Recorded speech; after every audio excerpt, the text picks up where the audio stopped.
পেঁয়াজের ভরা মৌসুমে বাজারে দাম কম থাকায় লোকসানে পড়েছেন কৃষকরা। এই অবস্থায় পেঁয়াজ আমদানির সিদ্ধান্ত হলে চাষিরা আরো ক্ষতির মুখে পড়বেন আশঙ্কা তাদের। মেহেরপুর সংবাদদাতা মুস্তাফিজুর রহমানের পাঠানো তথ্য ছবিতে ডেস্ক রিপোর্ট। মেহেরপুরের মুজিবনগর উপজেলার শিবপুর গ্রামের বিস্তীর্ণ মাঠ জুড়ে পেঁয়াজের আবাদ। মাঠে ভালো ফলন হলেও কৃষকের কপালে এখন চিন্তার ভাঁজ। কাঙ্ক্ষিত দাম না পাওয়ায় হতাশ তারা। বর্তমানে প্রতিমণ পেঁয়াজ বিক্রি হচ্ছে 700 থেকে 800 টাকা দরে। কৃষকের অভিযোগ, সার, কীটনাশক, তেল ও শ্রমিক খরচ বেড়ে যাওয়ায় এই দামে বিক্রি করলে উৎপাদন খরচ উঠবে না। তার উপর ভরা মৌসুমে পেঁয়াজ আমদানি হলে তারা পথে বসবেন বলে আশঙ্কা করছেন। 6.5 বিঘার মতন পেঁয়াজ আছে। এবছরে যা সার বা কীটনাশকের যে দাম, সেই অনুপাতে পেঁয়াজের মূল্য একেবারে কম। সার কিনতে হচ্ছে 2000 টাকা বস্তা, 2500 টাকা বস্তা, আর সরকার নিয়ে আনছি খালি এলসি। তো এলসি কইছি পাগল। তো বাংলাদেশের পেঁয়াজ কোথায় বেচবি? পেঁয়াজের বাজার কম, এই কারণে পেঁয়াজকে উঠাইতে পারেননি। এই কারণে পেঁয়াজ সব জমিতে আছে ভাই।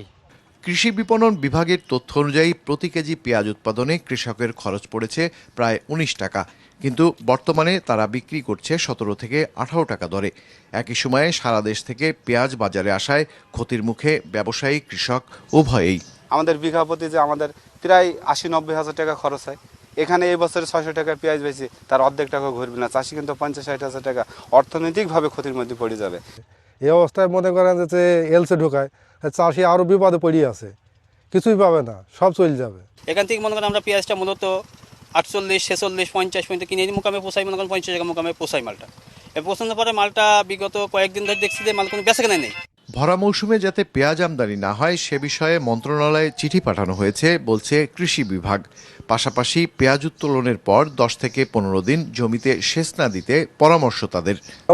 মৌসুমে যেন কখনোই এলসি না হয়। যখন আমাদের পেঁয়াজ সংকট ছিল, কিছুটা এলসি করার সুযোগ দিয়েছিল, আবার এখন সংকট নাই, এখন এলসি বন্ধ আছে এবং বন্ধ থাকবে বেশ কিছুদিন।